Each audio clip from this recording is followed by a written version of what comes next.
All right.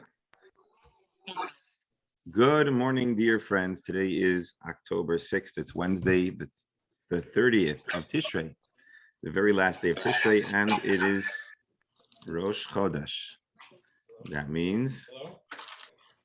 How are you? Oh, hold on. I'm not actually home. Kishelber. It's Rosh Chodesh. Yeah.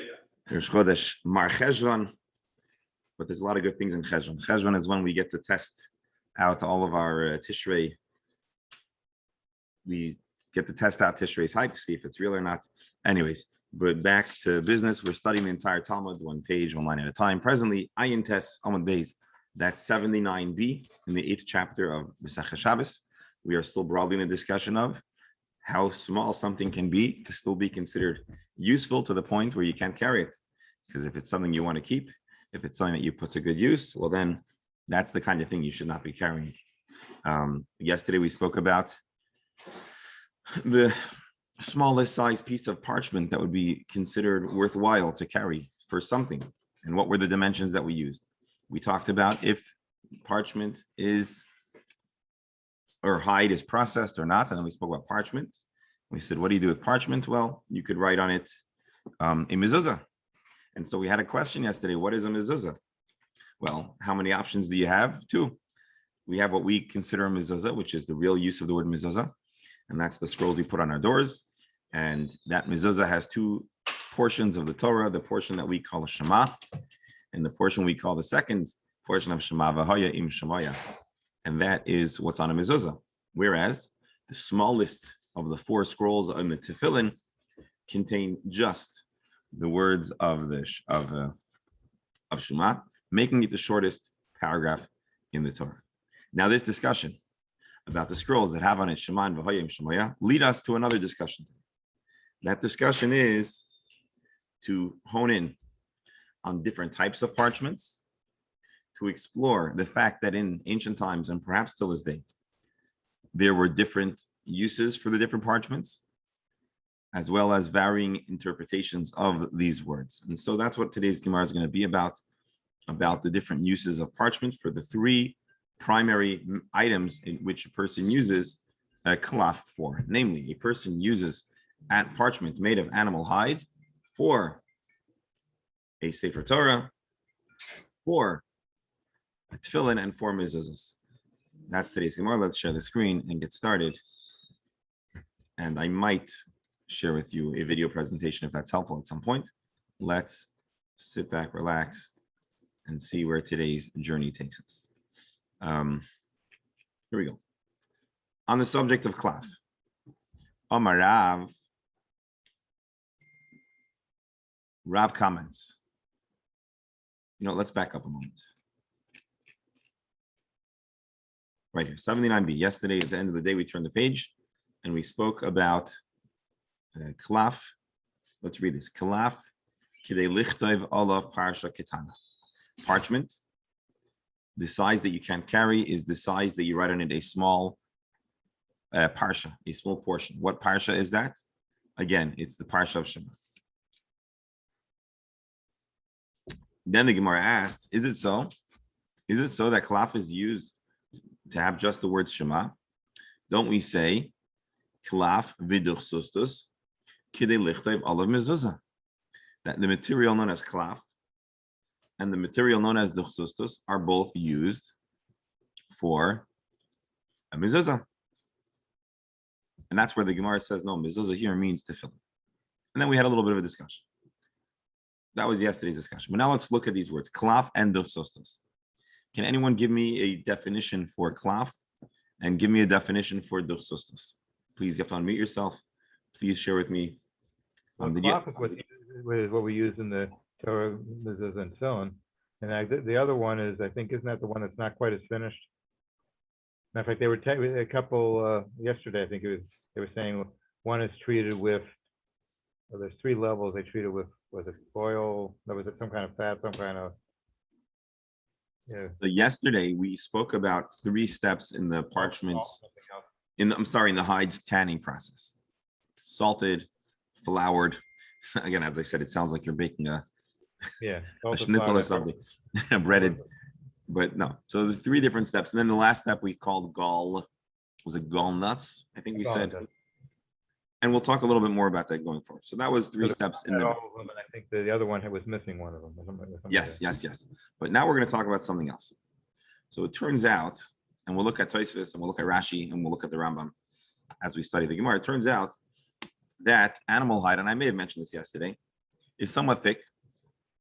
And so you can actually produce three different types of parchment from an animal hide. You can produce a single sheet, if you will, of parchment from the entire amount of the hide. Now, how do you get from hide to parchment? Well, it's a complicated step. You have to scrape off any remaining muscle tissue, meat. You have to also cut off any remaining, or shave off, really, remove and scrape off any remaining hair. If you've ever looked at your parchment, if you got an Aliyat Torah or you had a mezuzah, there is no hair on it. And in addition to that, it needs to be processed with chemicals which help it break down and stretch, and it's also stretched. It's stretched considerably, and the stretching, along with the treating of the chemicals, gives it the texture, the durability, as well as the relative thinness that makes it fit for being a Torah scroll. Right? If the hide is its original thickness, imagine trying to roll an entire Torah scroll. It's going to be very, very large. And so the parchment is processed for a number of purposes, and that is generally one type of parchment, as we'll see in Tosfos. But there's another option, which is before the hide is fully processed, they had a way, and I don't know how to do this, but actually I think my wife's uncle is among some of the other things that he does is he makes Klaf. So if I have any questions, I might ask my wife to weigh in on the process. No, she's giving me a look. I don't think she has a lot of experience in it, but she did once see her uncle prepare the parchment. There was an option to split the hide in half. The hide could be split in half, and both sheets could then be turned into a parchment of sorts, but they were not exactly identical. There was a difference between the two. There was one that was closer to the exterior of the animal, the hair, and then the other side, which is closer to the inside. Rebel, you were going to share something? Yeah, I was just wondering, since it's such a complicated process, if they know they're going to be using parchments for writing Torahs on, are they careful from the very beginning, like baking matzah, to make sure everything is kosher, or Yes. doesn't matter? Yes, it is necessary for the manufacturers to be mindful from the beginning of the process that it's going to be used for holy items. That is, I believe, the case. So let's take a look, first of all, at Rashi. Now you'll notice it's funny because you have the Mishnaic word Klaf, and then you have the way Rashi uses the word Klaf. So you have Klaf, Duchsustos. Rashi says Duchsustos. You know what Duchsustos is? This is Klaf, Shenitla, Klipasay Ha'elyona. This is parchment. He uses the same word Klaf. That's not classified as Klaf in the Mishnah. It's classified as Duchsustos because it's upper level. The exterior has been stripped. Namely, as I described, the hide is split in half. That's Rashi's explanation. Let me just see if Rashi has any further comments on the identity of the Duchsustos. No, he doesn't. But what I want to show you now is I want to show you Tosfos.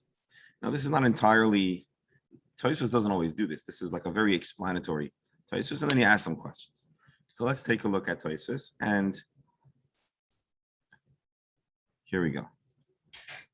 Klaf v'Duchsustos. Tosfos says, Gevil. So we got to start giving some definitions. Gevil is the word hu or sholing, a complete hide, a complete skin, elo shehishiru haseyar, except that the hair has been removed. And then he says something very interesting. He says, and if you go to a Gemara Baba Basra, and some of the esteemed members of this Chabura may recall, at the beginning of Baba Basra, there's a discussion about different building materials. Mirza Hashem will get there. And Gevil is a reference for Avnei de la Mishafia. It's an unfinished stone. It's a rough stone. Alma, she'enai misuken, kari Gevil. So you see something that's not entirely finished might be called Gevil. Why is it not finished? Because you could technically split it in half. when or if you would choose to split this hide in two, the one that's closer to the hair is referred to as klaf, and the part of the hide or the sheet of hide, the sheet of skin, it's going to become parchment. It's closer to the meat, to the inside of the animal. That's called duchsustos. Now, what is this word duchsustos? It doesn't sound like a typical Hebrew word.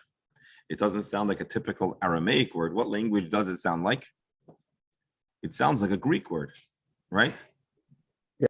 I'm sorry, doctor, I cut you off before as you were unmuting yourself. And so it sounds like a Greek word, duchsustos. You can imagine that Antigonus had a duchsustos, right? It has that unique, distinct Greek ring. Now, I probably would have come up with this on my own, and Reverend Nachum certainly did, but Tosfos actually gives it away. But Rabbeinu Tam theorizes on the etymology of this word.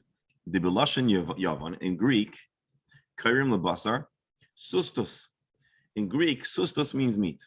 Anyone here study Greek? Anyone can confirm this independently? I haven't. So sustos means meat. V'duch pirush makom. The word duch means the place. So duch sustos means the place of the meat, the meaty place. Pirush makom. Kimai duch palon. So the word duchsustos, which is a reference to the part of the hide, the parchment that's close to the basar, that's what duchsustos means, the place of the meat. The klafim shalano. And he says something interesting. You know, our parchment, we don't quite do it the way they did it in those days. We don't quite split it in half. Yesh lahem din klaf v'kosim aleim sefer Torah tefillin umezuzos. Our klaf, our parchment, although it's not split in half necessarily, it still has the halachic status of a klaf. And on which part of the klaf do you write on it? Litzad basar. You write it on the inner side of the parchment that's towards the meat. Unlike those who claim that our single sheets of hide that aren't split, but they're stretched and turned into parchment, there are those who want to theorize and say that they have the halachic status of Duchsustos, the lower half, because ultimately it's strongly scraped on both sides of the hide. But that's not a fair thing to say. Says Tosfos, we consider it klaf. Let me just see if there's anything else I want to share with you from this Tosfos. Here, one more question. So let me just stop. So basically, Tosfos gives us three definitions. Gvil, which is parchment that's made out of a single hide, or klaf, the exterior, the part of the parchment that's closer to the skin, to the hair, and then you have the part of the hide that's closer to the meat, which is called duchsustos. Those are the definitions Tosfos provides for us. That's really what we want to know. But while we're here, anyways, let me show you another question. Our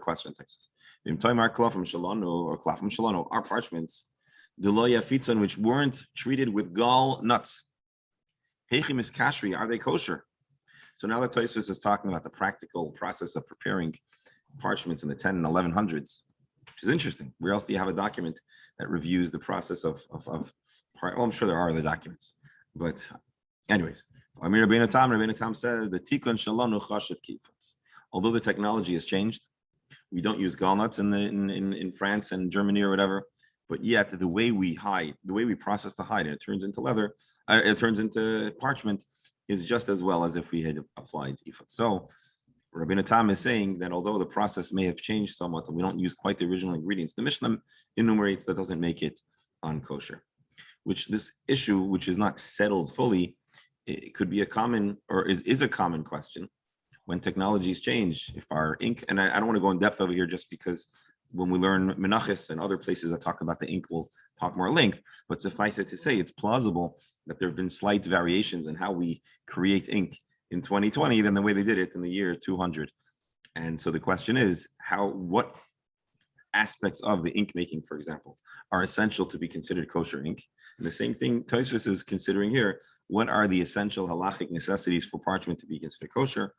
And Tosfos says, at least regarding this very specific issue, although we treat the parchment with different ingredients, that doesn't make it unkosher. Then he discusses more, so I don't want to. But anyway, that's Tosfos. So an interesting Tosfos. Any comments before we take one more peek?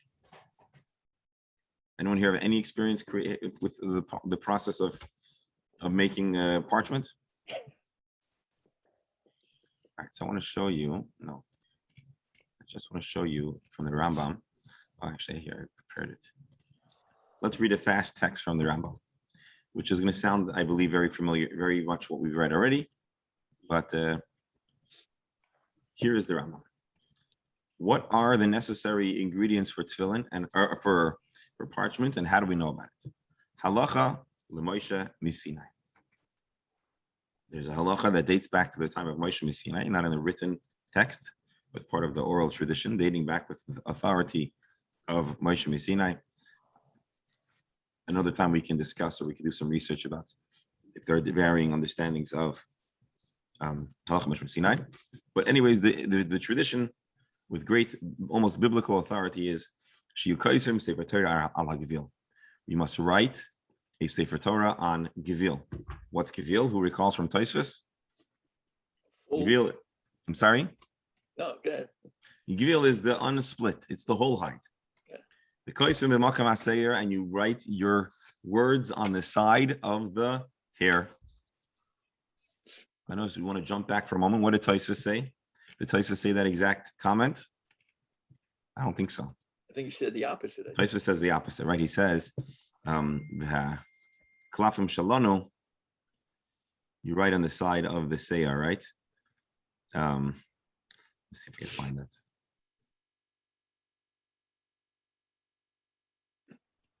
Sorry, I just want to.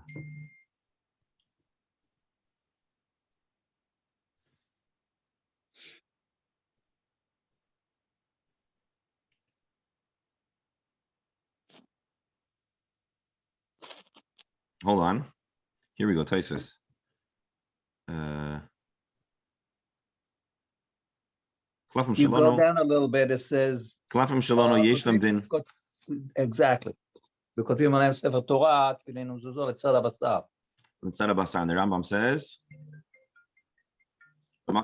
interesting.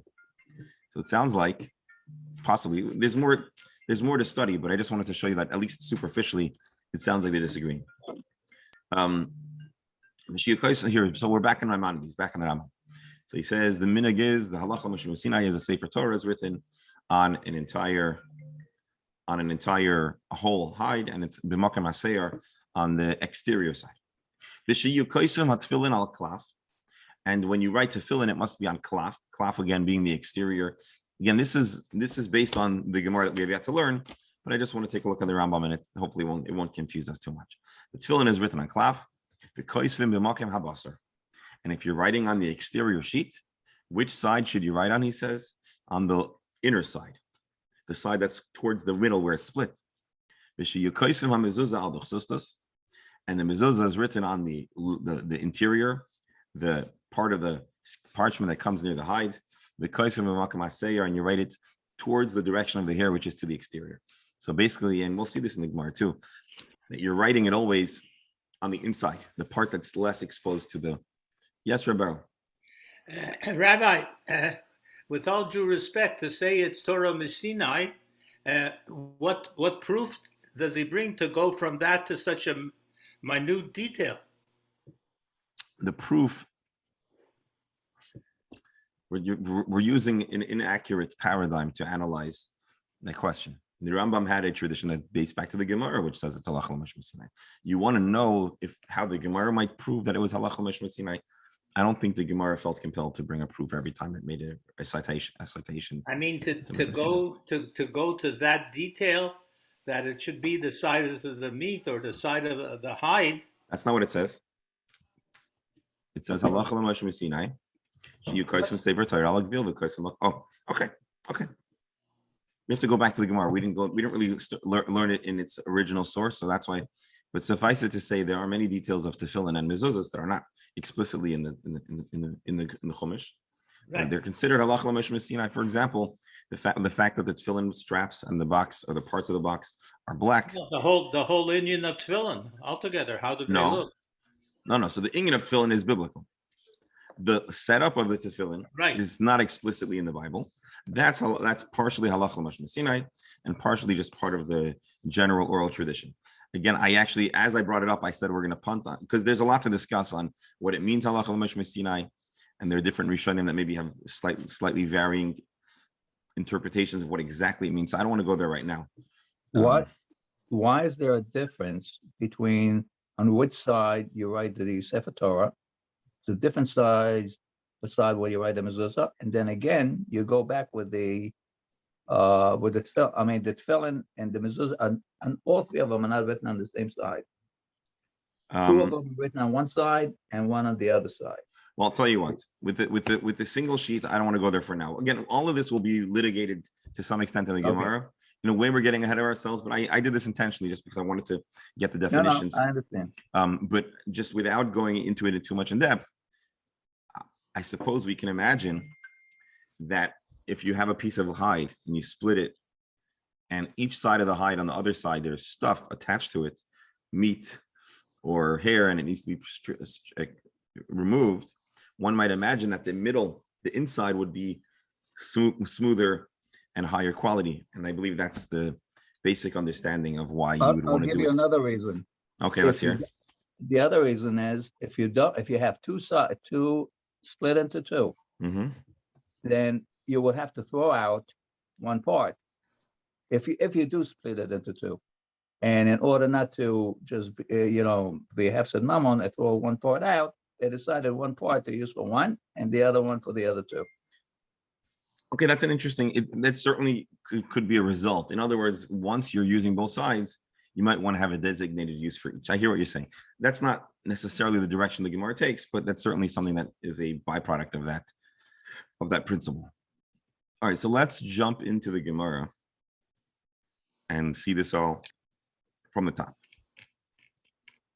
But the reason why I wanted to present this to you now is because you see the journey is a little bit of a Gemara kind of process of questions and analyzing texts and reassessing our understanding of the text. So let's take a look. Amar Rav taught, Duchsustos harehu keklaf. Duchsustos is treated the same as Klaf. This statement, Duchsustos harehu keklaf, is most likely the extent of what we have really from Rav. What does this mean? So the understanding was that Rav meant Klaf koisim olav tefillin, just as Klaf. Again, what is Klaf? Klaf is, at least according to Duchsustos and Rashi and the version of the Rambam that we just read, Klaf is the exterior sheet of the hide. Klaf koisim olav tefillin, just like the Klaf is used for tefillin. Duchsustos koisim olav tefillin. We understand this to mean that you can also write tefillin on Duchsustos. Duchsustos again is the Duchsustos, the place of the meat, the inner sheet of the parchment. That is the statement of Rav and its understanding. That you can essentially use both types of parchment for tefillin. What is this relevant? Or how does this come into our conversation?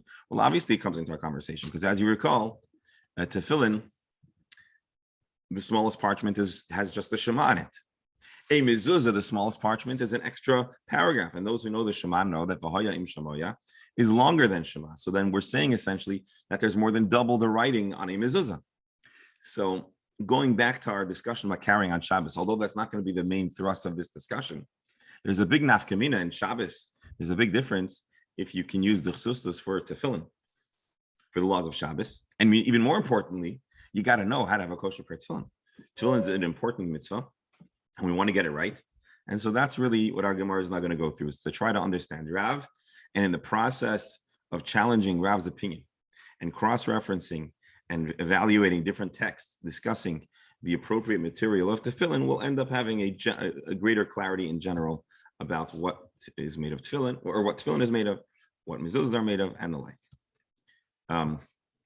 So that's the assertion of Rav, that tefillin can be made either of Klaf or Duchsustos. Tanan, is this so? Well, let's recall what we said. Klaf, what is the measurement of Klaf to be carried on Shabbos? To not be carried on Shabbos. And therefore, what is the smallest dimension of Klaf that's going to be very useful to a Jewish person? Klaf, the size, it's the amount of Klaf that you could write the first paragraph of the Shema, Shema Yisrael. Klaf in. Duchsustos loy. This challenges Rav. What we see here clearly is that Klaf has to be the size of the smallest parsha. But Duchsustos isn't that small. Duchsustos has to be larger because it's only good for tefillin. And so this very text, the text that we've just discussed recently about carrying on Shabbos and saying that a piece of Klaf is smaller, is useful even when it's smaller, as opposed to Duchsustos, which needs to be larger, because what's Duchsustos good for? A mezuzah. That should strongly refute, a Mishnah should displace Rav's position. Let's read Rashi. Klaf in Duchsustos loy. Heve b'shir zuta. Obviously, Klaf is much smaller. Kihai. Base parshes mezuzah. Because for Duchsustos, you have to have two parshas. And again, as I said, Valheim Shmei is larger. If you would actually accept Rav's position, that you can use the lower grade hide, the hide that's from the inside, for tefillin, then the Mishnah should have said Klaf be Duchsustos, and it doesn't say that. Duchsustos, it says, is a larger dimension. So more answers with one word: lemitzvah. Rav would answer the best way, the way to do a mitzvah in the ideal form. Of course, you should use Klaf for tefillin. But according to Rav, you would be Yotzei even if you would use. According to Rav, at this point, Rav would answer you could still be Yotzei even if you're using lesser grade, inferior Duchsustos for tefillin. But lichatchila, ideally, you should do it right. Let's see Rashi. What does it mean, lemitzvah? Mitzvah min hamuvchar. Klaf ba'inu. To do the mitzvah in the nicest way, in the ideal way, it should be Klaf. The assumption is that everyone is going to try to do a mitzvah in the best way. Therefore, you would not hold on to a piece of Duchsustos that's a smaller size for tefillin, because you're going to try to do the best. You're going to do the mitzvah in the ideal form. And therefore, no one would hold on to a small little scrap of Duchsustos. So again, let's remember this. Tell me if we're getting too into the details, but I want to make sure we understand this. We're talking, Rav is ostensibly talking about ideal materials to make kosher tefillin. We can bring a citation from another discussion, a discussion about the laws of Shabbos, to infer if this supports or refutes Rav's position. And so we say, Klaf, you have to hold on, even a little scrap you can't carry because you hold on to it for Shema. Can we infer here that you cannot use Duchsustos for that you can use Duchsustos, or that you cannot use Duchsustos for tefillin, and thus refute Rav? We thought so, and Rav says, hold on, because it's preferred to use Klaf. The average person is going to hold on only to Klaf that's this small. It's a very interesting Rashi, and by extension, an interesting Gemara that we assume that a Jew is going to try to do the mitzvah in the preferred manner. That's a good thing. I'm not sure if we would all automatically share that assumption, but this is the Torah, this is the halachic, this is the Gemara's assumption, that a Jew wants to get things right. All right, let's continue the Gemara. So Rav has swatted away, he's rejected, he's protected himself from this challenge. Let's just remember, Rav again says that you can use both types of parchments for tefillin. Is this statement going to stand up against all of the next following texts that we're going to present? That's our question. Toshema. So now we're going to quote what Rabbi Menachem was asking, or Beryl was asking. Halacha l'Moshe Sinai. There is a tradition from Moshe Sinai, from Moshe on Mount Sinai, tefillin ala klaf and mezuzah al duchsustos. That tefillin is exclusively made out of klaf, and mezuzah is made out of duchsustos, the other piece of parchment. Now, how does it work? This is a very important text for the discussion of the laws of kosher tefillin and mezuzahs. Klaf, where do you write on your klaf? The makan basar, by the meat. Duchsustos, the makan seir. And the duchsustos you write near the hair.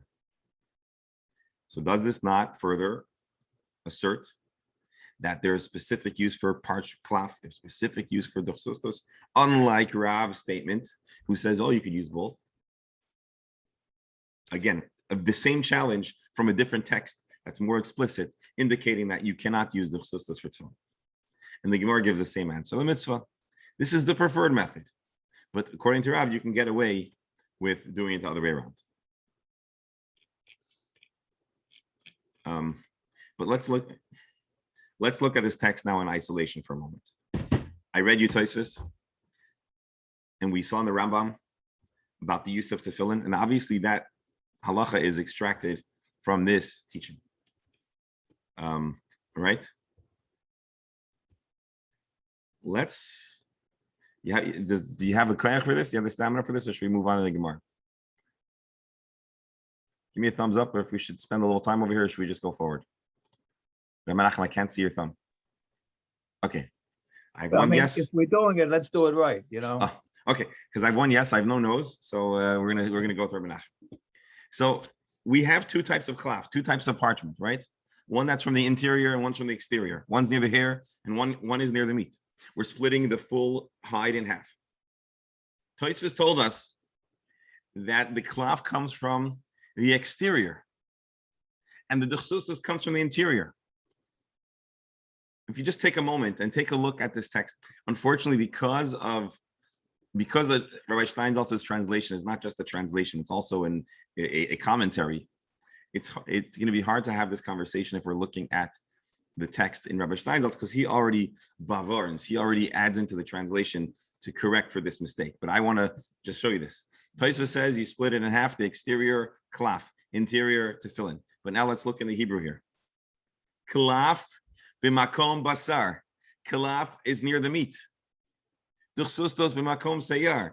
And the Duchsustos goes near the hair. Does this not sound very much the opposite of what Tosfos asserted? The exact opposite. So how does Tosfos, Rashi, the Rambam, how do they all comment in opposition or in contradiction to the Gemara?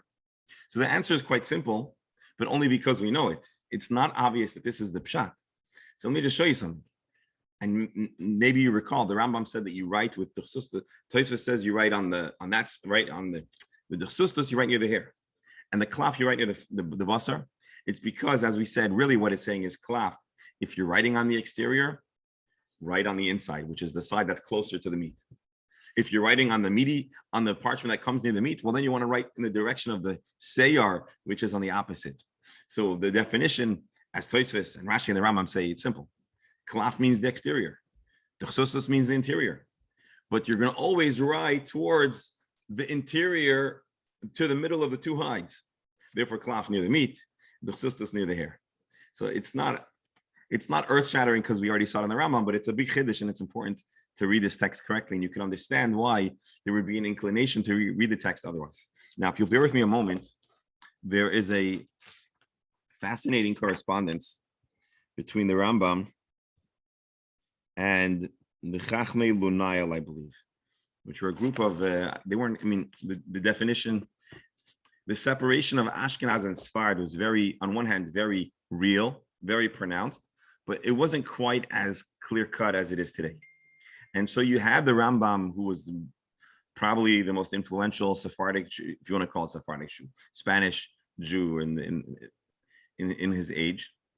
And there were Jews of France and Germany who absolutely couldn't stand the Rambam. Well, actually, in Provence, they actually burned. So yeah, the Rambam, to the point where there were even people that burnt the works of the Rambam. But there were also neutral or curious. There were also groups of people that were ostensibly closer to the Ashkenaz tradition, but they were curious and they interacted with the Rambam. And so there are a number of fascinating correspondences that the Rambam had between different groups of scholars who were from France or Italy or places that were, and so I'm trying to find the citation of here.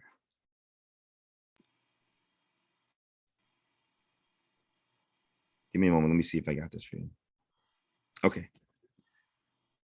So the Rambam,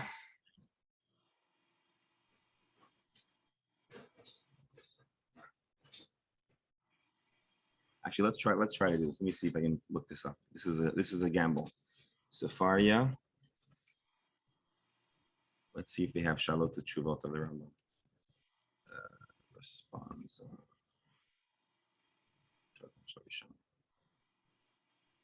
Again, thank you for your patience. Let's see if we can Rambam. Erador Yutes. No.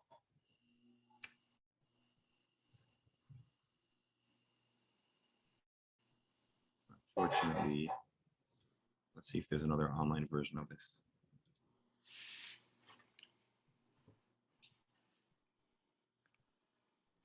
Okay, apparently. Let's see.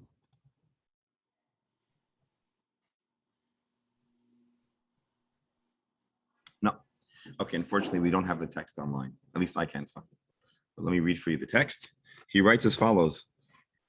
The sages of Lunail ask him about the definition of this text and about what exactly Klaf versus Duchsustos were, because it appears that in that age, there was actually a big ambiguity and a lack of clarity about the definition of Klaf versus Duchsustos. Now, I'll give you a theory how that ambiguity may have developed. It might have developed because they were primarily using a single sheet of hide across the board.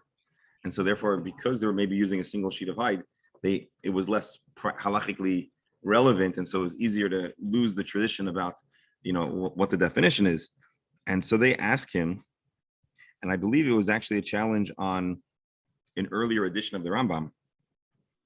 And he gave the definition as follows, or they told him, they understood that klaf is the side of the hair and the Duchsustos is the side of the meat. And he wrote to them, you guys have a big mistake. It is known that you need to write your stuff in the nicest way possible.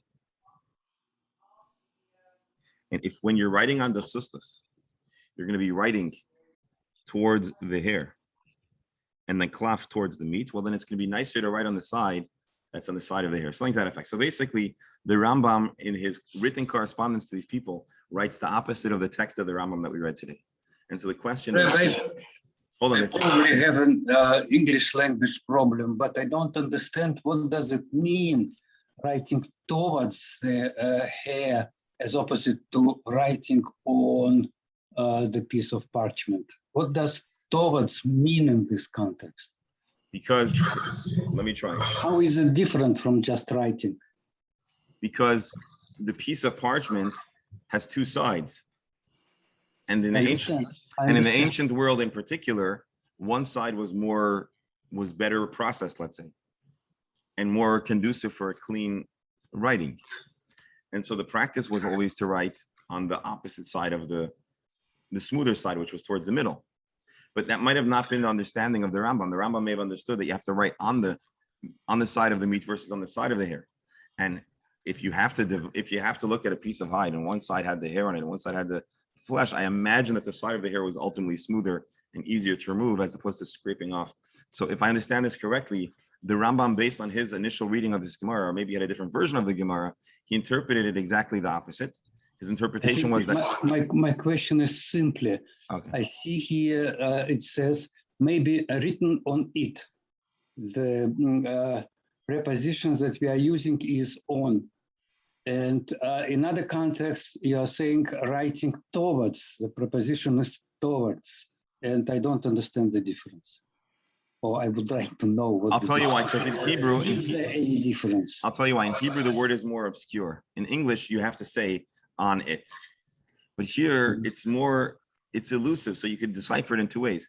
Again, klaf bimkom basar, duchsustos bimkom seyar. So it could either be a definition, or it could be saying which side of the paper is the preferred side. And here in Hebrew, it's not 100% clear. You have to know the halacha and have a certain perspective and kind of project that onto the words. And so klaf bimkom basar could either mean, klaf means the side closer to the basar, which is what the Rambam seems to be writing to those scholars, or you could read klaf. If you have a piece of klaf, which comes from the side that's closer to the hair, you write bimkom basar in the place that's closer to the meat. So it could either be an instruction of which side to write, or it could be a definition. In the English language, I don't think this could really work. Let me see if I can look in the Rabbi Steinsaltz's translation and see if we can. I'm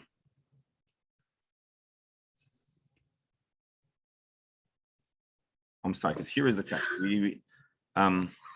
Here, Moses from Sinai let's just read the highlighted words without all of the explanation. Halacha to Moses from Sinai. Phylacteries on parchment. A mezuzah on Duchsustos.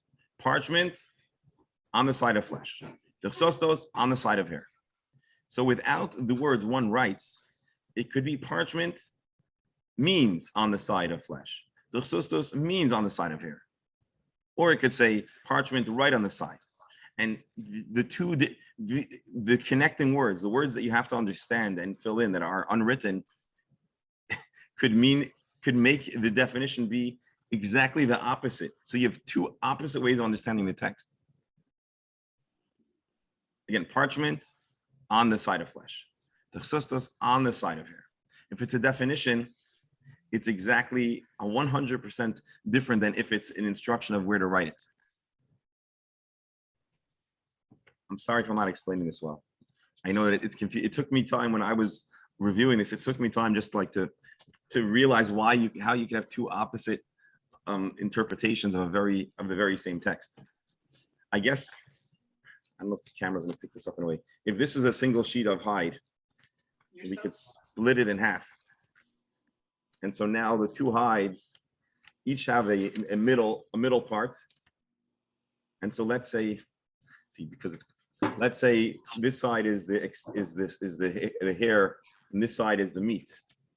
So the side that's near the hair is the Klaf, and this side is called the Duchsustos. So, well, you see, I already added in too much information. I already ruined it.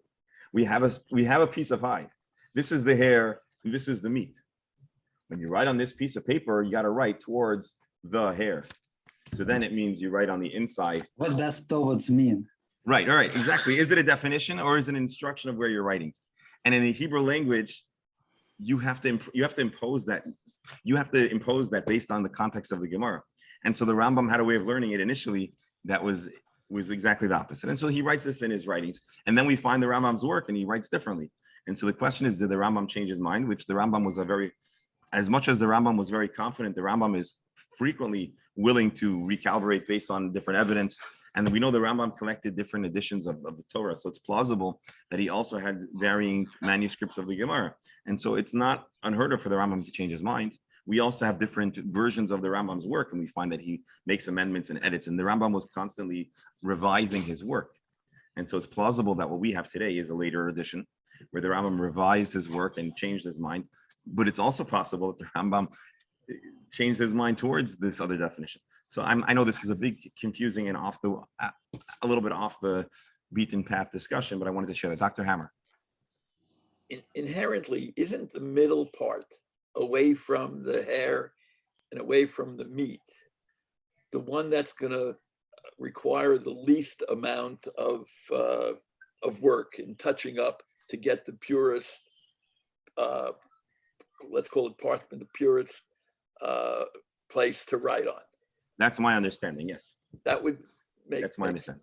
And that's ultimately the instruction. Right, to make it right. Okay. But it doesn't say always right away from the meat. So therefore there's room for Rebero.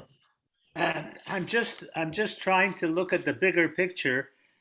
I don't think the argument is about what is the law Misinai, because it seems to be the only thing that's halacha Misinai is that it be written on parchment. So the argument is below that level. I don't know if I'm making myself clear. You're saying that the halacha l'moshe Sinai is only about Klaf, but ultimately this text differs with you. The text says halacha l'moshe Sinai, tefillin al Klaf, mezuzah Duchsustos. We need to know what Klaf and Duchsustos is in order to have kosher tefillin, and we have a little bit of trouble deciphering this text. And by the way, because of what I'm telling you, because it's so confusing or because it's so fraught, now we understand why Tosfos goes a little bit out of his character to give us a whole primer on the different types of parchment, because the Gemara does give a lot of room for confusion. And the Rashi's words are a little bit too obscure. And so that's probably why Tosfos devotes so much time, because there is so much ambiguity and there's so much room for confusion. Let me go on a tangent also a little Please. bit. I Googled Chachmei Lunel. Okay. Let me see who they are. Because why Dafka, the many people, many communities agree with each other. So why Dafka bring in Chachmei Lunel versus the rabbi. So it turns out that Chachmei Lunel in southern France, actually that community goes back to the 1st century from the area of Jericho, of Jericho. Mm-hmm. So they had the traditions, apparently still from the early days. And even the Rashi, it probably is Rashi's family originally came from Lunel. So I think that has something to do also why this machlokas came in, because there are two probably very original traditions. So I want that to clarify, existed. the Chachmei Lunel weren't the ones that were really arguing. They were, but they were the most inquisitive. They were the most engaged with the Rambam. Other groups didn't really engage. Of all the groups, they engaged the most with the Rambam. So ultimately, they were asking a question based on what their tradition was. But the argument is best emphasized assuming there is an argument, by reading Tosfos and then looking at his correspondence. Now you understand, wow, there must have been a very strong and vigorous debate in this matter. And again, that's why Tosfos has this whole long write-up. You can imagine there must have been a lot of dialogue. And of course, this has important halachic ramifications. But Tosfos does also seem to say that today we don't really have the splitting of the hide. So it's a little bit, and that explains also how there could have been such a big question. But yeah, it's very interesting. And there's a long series of correspondence between the Chachmei Lunel, which you read are southern France. I was saying Italy, I know I was saying that, of southern France. And there are many interesting debates in halacha, but also sometimes they talk in sciences a little bit and other interesting things. And and they had a lot of respect for the Rambam. And there are other stories. I think that emissaries that traveled to the Rambam. I mean, it's part of the story of the Rambam, but it's a fascinating part of the story and the history of tradition and history of machloket in Klal Yisrael. And here we have a practical instance where that debate finds itself before us on the pages of the Gemara, and the pages of the Rambam, and the pages of what we're studying. So Ishkayach, doctor, for filling in those blanks. Rebero. So in the modern world, I'm just wondering, after seeing this whole discussion, a piece of parchment, a soifer would try to figure out, where's this parchment from? Is it from this side or that side? Or today, it's all, what should we call it, manufactured properly? Today, again, this might be, again, this is recording, so someone can look this up in the future. But my understanding is that today there is a standardized kind of parchment, and I believe that it's something akin to what Tosfos says. It's not from one side or the other. It's the best. It's the product of totally scraping from both sides, and it's the juicy middle part that is most desirable. Now, if you'll indulge me for a moment, I want to just show you a slight part of a film. Let me just upgrade our sharing instructions to accommodate this. Optimize for video clip. Let me know. Okay, I can't hear you. Speak out if you can't hear. The Sofer makes this declaration that he's making Again, the parchment, as we mentioned, for the holiness of the Torah. Okay. And then he's able to put it into the solution of the lime and water, and he mixes it up every day. And after about 2 weeks, when he takes it out, all the hair will be off, or in plain English, it'll be bald. So he's talking about how they would treat the hide and they would put chemicals that would cause the hair to fall off. We're up to step 2, which is dehairing and hanging to dry. The hair came off when it was the parchment, the hide was in the lime and water solution. Now we're going to hang it up. We hang it on a miniature frame. There's only a miniature frame. The actual size itself is very large. And we hang it up with...